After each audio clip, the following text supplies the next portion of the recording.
Hi, hello, good morning. How are you? Hope you are doing well.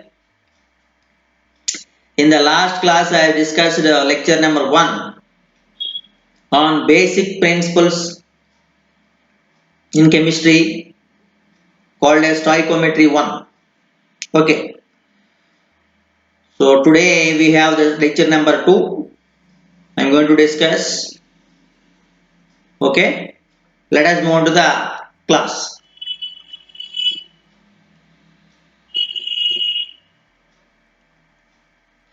Laws of chemical combinations. Today's class starts with the laws of chemical combinations. Laws of chemical combinations. In this list of laws of chemical combinations, we have different laws are there. Most important definitions are there. Laws of conservation of mass is there. Laws of definite proportions or constant proportions is there. Law of multiple proportions is there. Law of reciprocal proportions and Genuzag law of combining value. The first four will comes under chemical combinations. Last one is an additional information. Okay. Let us move to the next one. Let us start with the first one, law of conservation of mass. Actually, what is the law of conservation of mass? Let us see, the law states that matter can neither be created nor destroyed, but it can be changed from one form to another. So we cannot create, we cannot destroy. It is changing into one form to another form only. That is called as law of conservation of mass. As per the chemical equation point of view, the law can be stated as the total mass of the reactants. Be careful to listen here, dear students.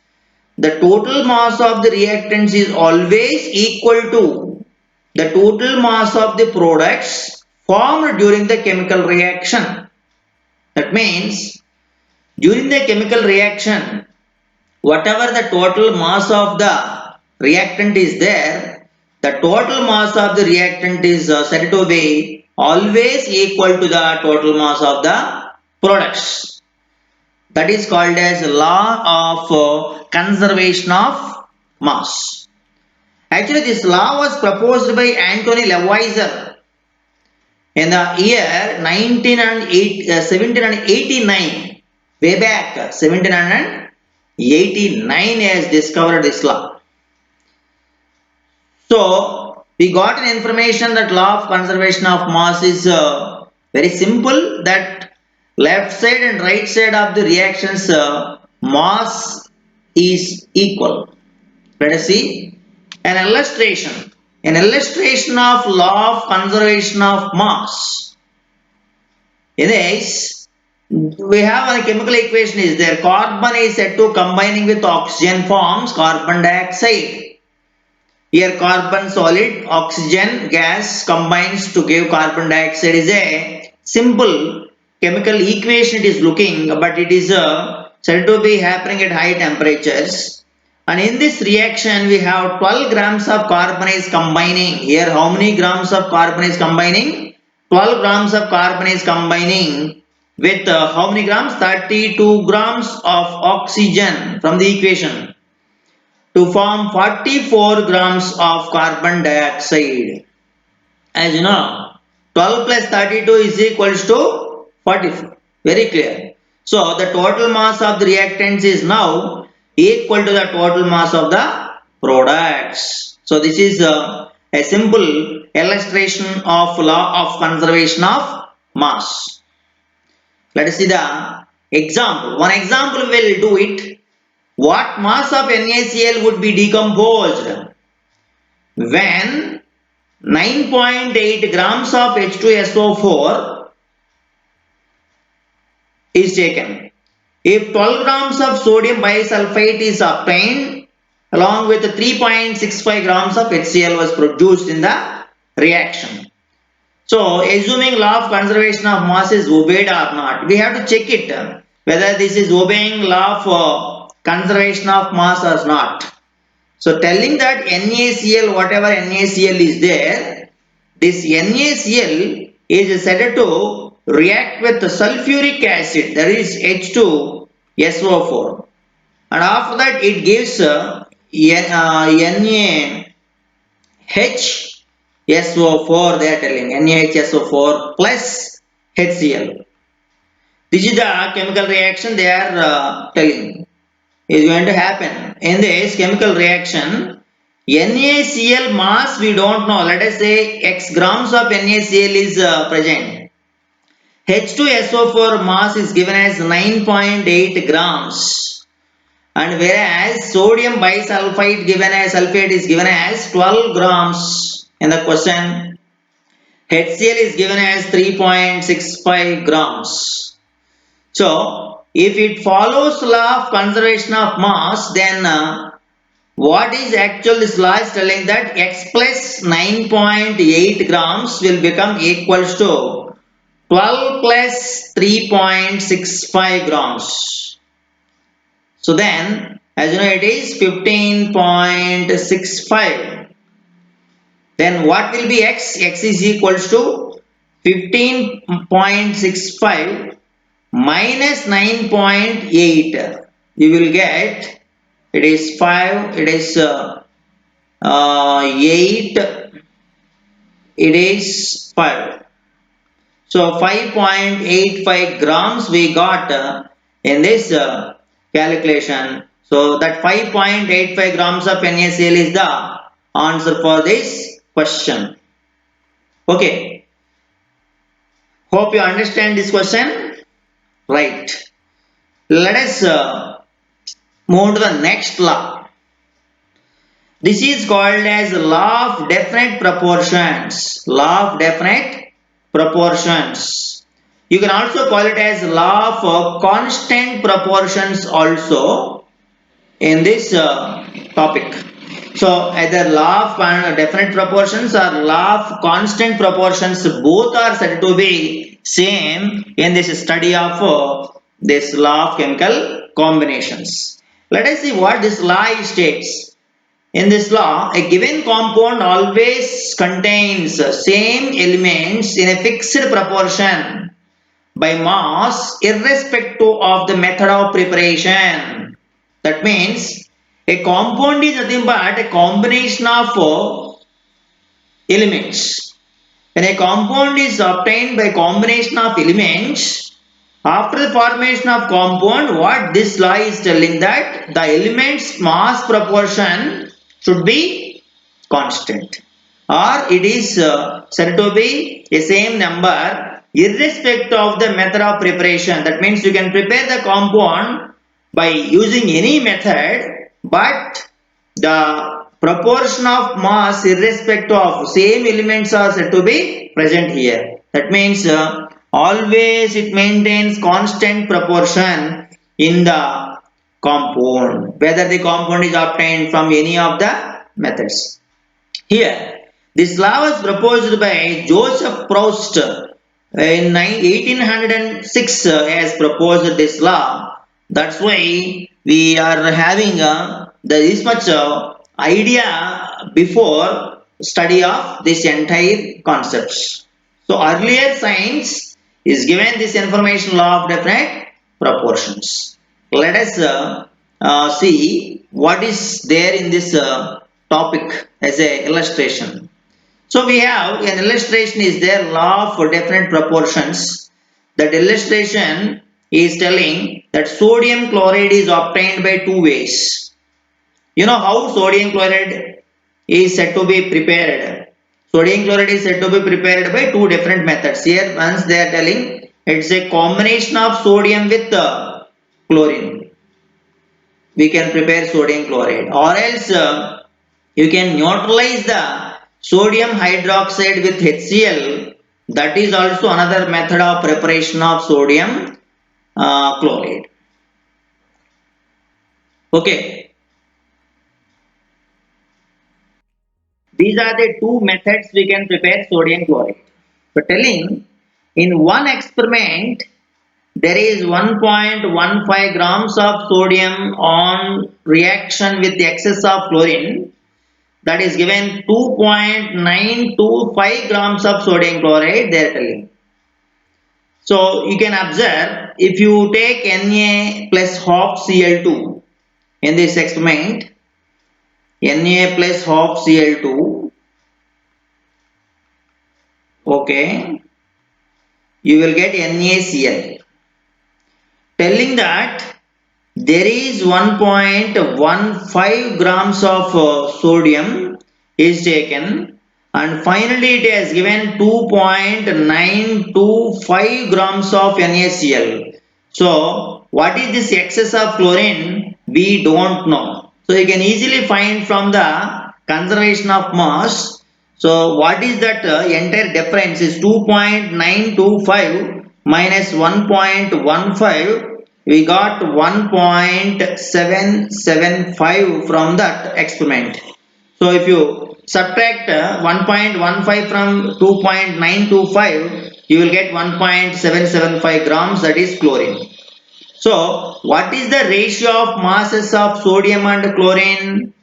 Let us see what is the ratio of masses of sodium and chlorine. So this is equals to 1.15 is the sodium and 1.775 whatever is there, that is chlorine, and their ratio we will check it off. 1.15 divided by 1.775, we got 0.6478 we got. So it is also one experiment. So in this experiment we got this ratio. So in this experiment whatever the fixed mass ratio we got, this ratio, it is same or not. In preparing sodium chloride in another method we will see. So in another experiment, let us see the another experiment. 1.53 grams of sodium is reacted with water to give sodium hydroxide. So here, what is sodium mass? Sodium mass is 1.53 grams. After the chemical reaction, it has given NaCl. After the neutralization, 3.9 grams of NaCl is obtained. What is the indication of this one? Chlorine mass is how much? So you know what is the chlorine mass? Just you need to subtract that one, that is 3.9 minus 1.53. So you get 2. This is nothing but 2.37 grams of chlorine you got. Now what is the ratio of masses of sodium and chlorine? Ratio of masses of sodium and chlorine, will see sodium is 1.53 and chlorine is 2.37. Okay, so this ratio value how much came? Let us calculate. 1.53 divided by 2.37, we got 0.6455. So this value is in agreement with the first experiment value. Let us see what is the first experiment value. We got 0.6478, and in the second experiment also we got almost same, approximate 0.6455. This is the ratio. It indicates that this illustration is obeying the law of definite proportions. Okay, let us move on to the next one. We have an example here, one more experiment. 1.375 grams of this cupric oxide was reduced by heating. The weight of Cu remained was 1.078. For example, when the cupric oxide is obtained, when the copper is heated with oxygen, but here cupric oxide was reduced to oxygen. So how can we write a chemical equation? We will write a chemical reaction, that is CuO, which is reduced to Cu and oxygen. Cu and oxygen. Here this is the equation. So in this equation they are giving 1.375 grams of cupric oxide, means cupric oxide is 1.375 grams given in the question. So how many grams of copper is reduced is obtained here? 1.098 grams only. So from this we don't know what is oxygen. Let us find what is X value is 1.375 minus 1.098.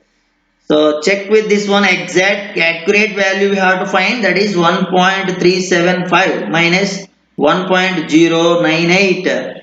That we got is 0.277 grams. This is oxygen mass.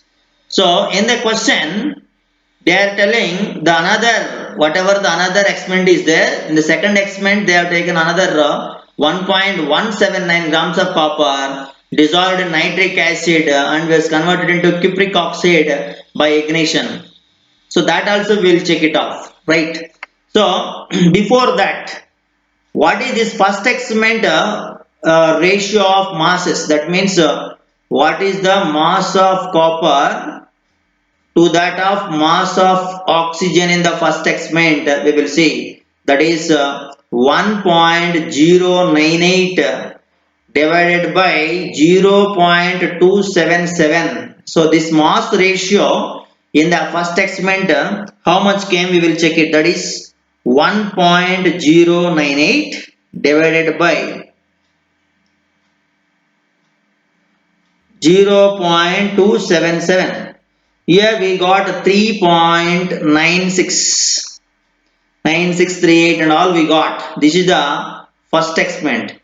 Let us check with the second experiment. They are telling in the second experiment copper is undergoing oxidation in the presence of nitric acid, forms copper oxide, cupric oxide. So how much copper they have taken in this one is 1.179. They have taken 1.179 grams of copper is taken, and they are telling that copper forms cupric oxide of 1.476. It is 1.476 grams obtained. Don't know what is that oxygen. Assuming that is Y. Let us see what is Y. Now Y is nothing but 1.476 minus 1.179 copper. So its value how much came? We will check it. That is 1.476 minus 1.179. We got 0.297.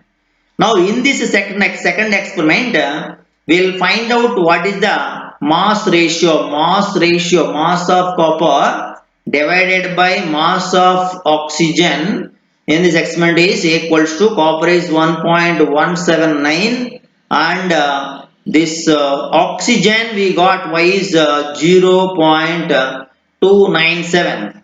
So what is this value? We'll see this value, that is 1.179 divided by 0.297. We got exactly again 3.96 in this experiment. So in this experiment we got the same values irrespective of the method of preparation. We got the fixed ratio of the masses of the elements in the formation of cupric oxide. So in this the percentage of oxygen also said to be came similarly. If you find the percentage of oxygen in both the cases, it will come the same. So let us see 1% of oxygen we will find out, that is 0.297 divided by copper oxide is 1.476 into 100.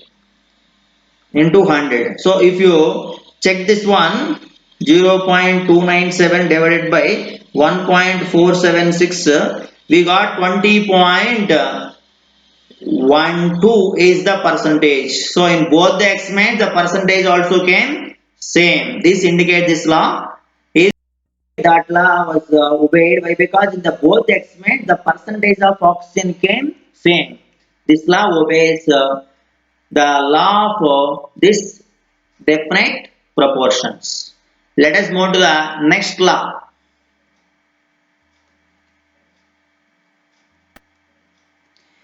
Law of multiple proportions. The next law is called as chemical combination law. Law of multiple proportions. What this law is stating? This law is stating that if two elements combines to form more than one compound. That means if you take carbon, sulfur, carbon forms carbon dioxide, sulfur forms sulfur dioxide, like that. The mass of one of the element that combines with the fixed mass of the second element will be in the simple whole number ratio. Here little complicated than definite proportions or constant proportions.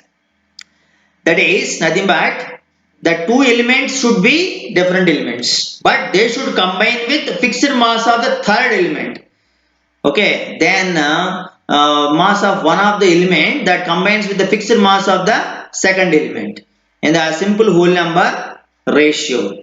So let us check with this illustration. What is the illustration of law of multiple proportions? So one illustration we have sulfur combines with oxygen to form sulfur dioxide, sulfur trioxide.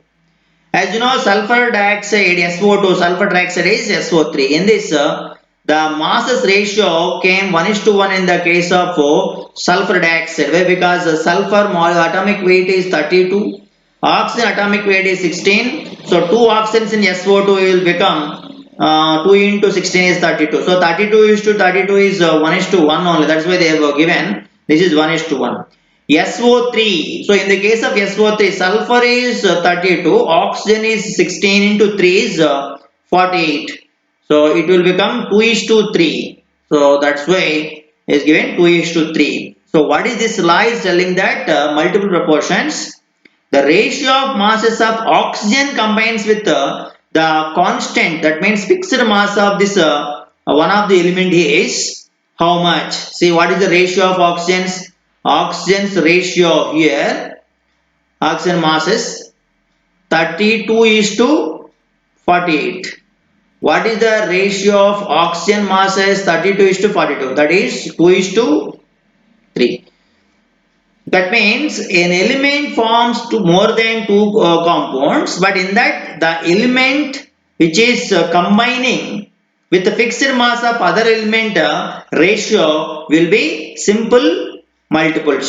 So that is a fixed proportion. That is called as law of multiple proportions. So sulfur combines with oxygen forms sulfur dioxide is an example like this. Like this we can prepare water formation and hydrogen peroxide formation also H2O2 H2O. H2O2 in H2O, if you observe in this H2O is one compound, H2O is another compound. Here if you take the fixed mass of hydrogens here, then the ratio of oxygen is combining is fixed ratio, that is 1:2 ratio. So now let us go back to the multiple proportion definition. If two elements combines to form more than one compound, the mass of one of the element, the mass of the one of the element that combines with the fixed mass of the second element will be in the simple whole number ratio. That's why I have given hydrogen peroxide and water example also in this. Let us move to the next one. Let us see an example here. Here carbon and oxygen are known to form two compounds. As you know, carbon content in one of these is 42.7% and other one is 27.3%. Show that the data is in agreement with the law of multiple proportions. So carbon combines with oxygen forms one compound. Assuming carbon dioxide, we have carbon monoxide. We know these are only the two things we have.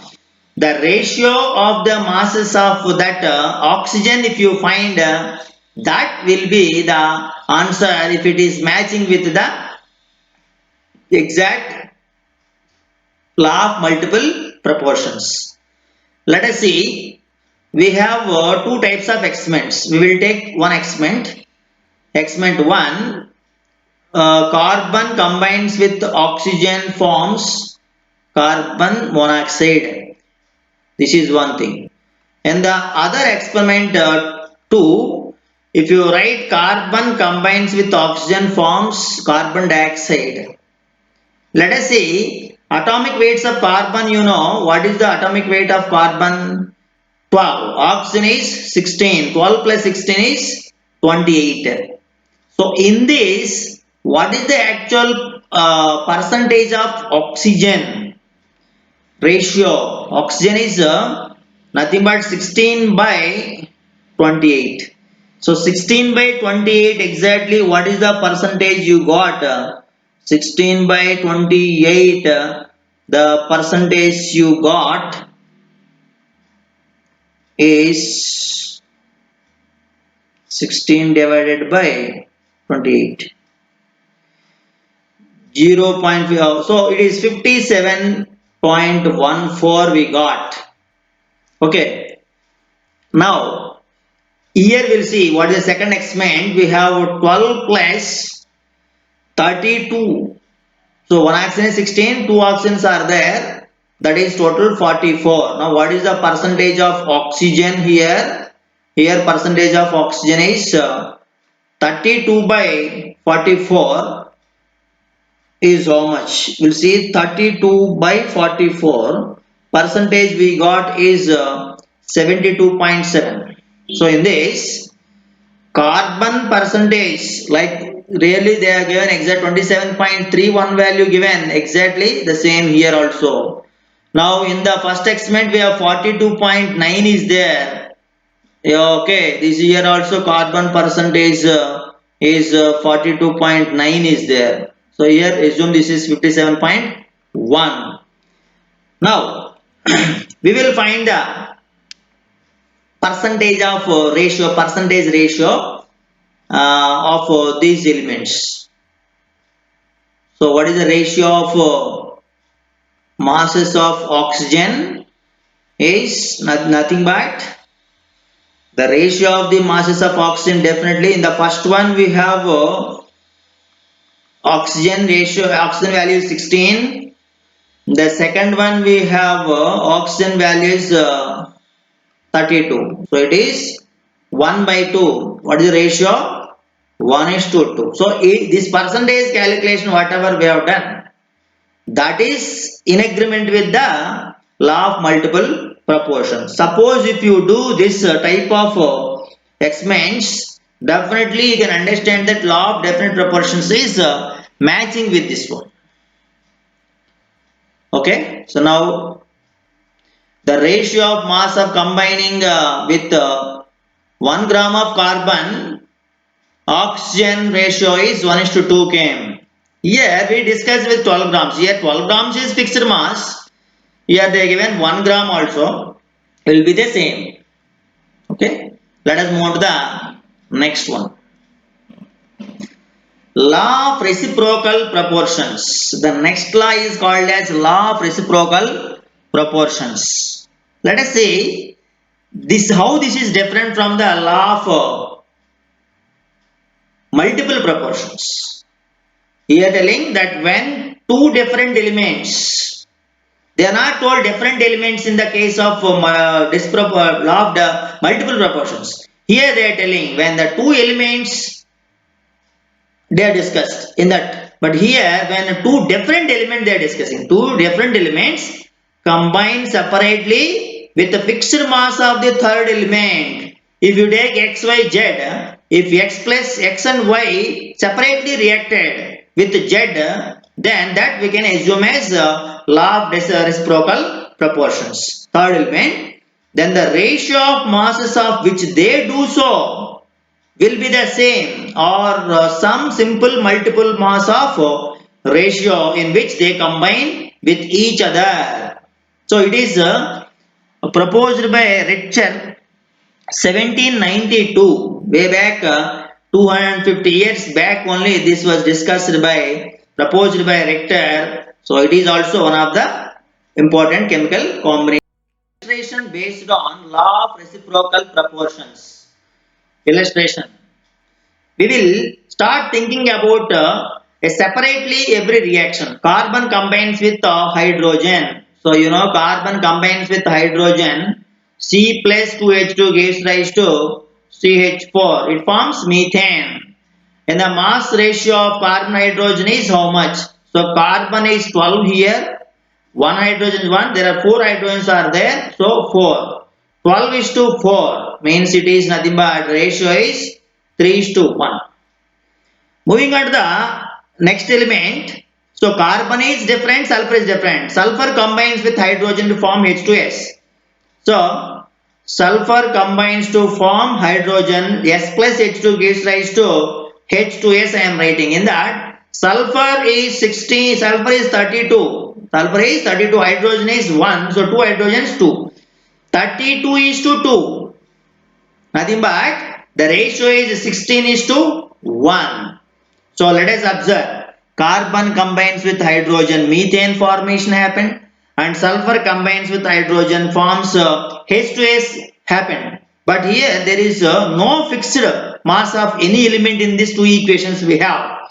But according to reciprocal proportions, if these two elements of carbon and sulfur combines, then their ratio will be the simple integral, ratio, that is ratio of masses of carbon and sulfur in which combine separately with 1 gram of hydrogen. See, here in the first experiment, if 4 grams is taken, hydrogen 4 grams is taken, and the 4 grams of hydrogen reacts with how many grams of carbon?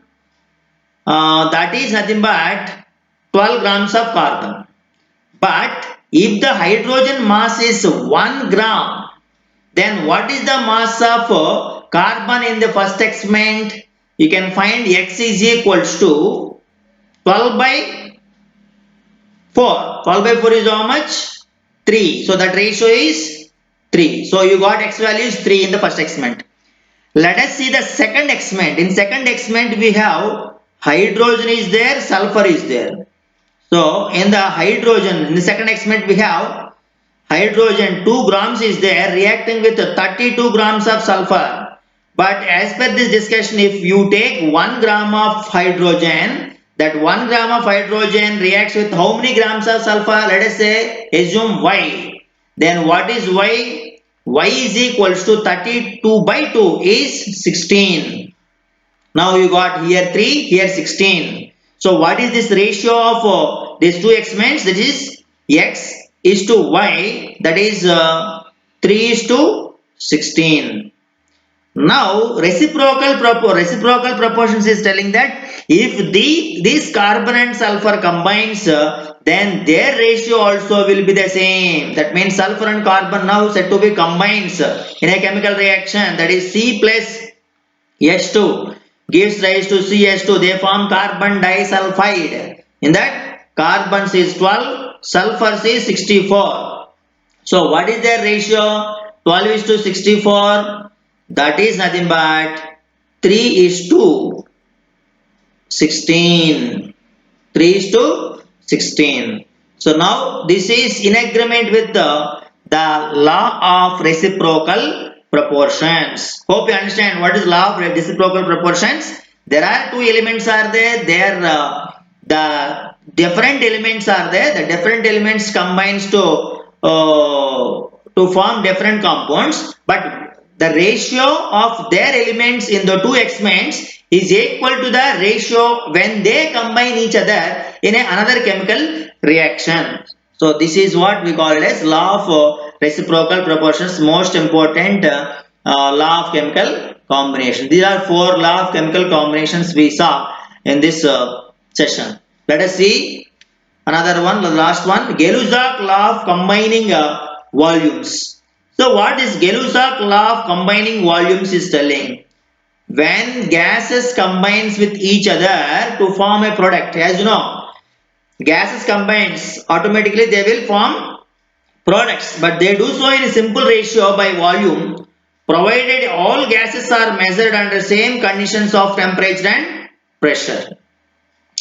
They will also do the same in the ratio by volume provided of all the gases are measured under the same condition. Means irrespective of whatever the gas it is, the ratio it remains the same.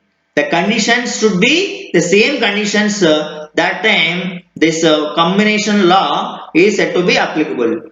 Also, if the product is formed which is gases combines product gas possibility is there, means bear simple ratio with the volume of the product. This was proposed by Gay-Lussac 1808. He has introduced this law. Let us see an illustration on this one. We have a small illustration is there. Nitrogen combines with hydrogen, as you all know, forms ammonia. Hydrogen forms ammonia. 2 moles of ammonia is obtained. We can say volume in the case of Gay-Lussac law. 1 volume of nitrogen combines with 3 volumes of hydrogen to give 2 volumes of ammonia in gaseous form. So, what is the ratio? That the volume of the reactant gases and product gas will be 1:3:2. This is called as Gay-Lussac law of combining volumes. Okay. Hope you have understand this Gay-Lussac law of combining volumes. Okay. Today what we observed is nothing but we started with the law of chemical combinations, and in this 4 laws: conservation of mass, and law of definite proportions, and law of multiple proportions, third one law of reciprocal proportions. These 4 important laws with the problems also we have discussed in this lecture. Hope you understand this lecture, and we will continue with this basic concepts in the next lecture. Until goodbye. Have a nice day. Stay at home. Stay safe.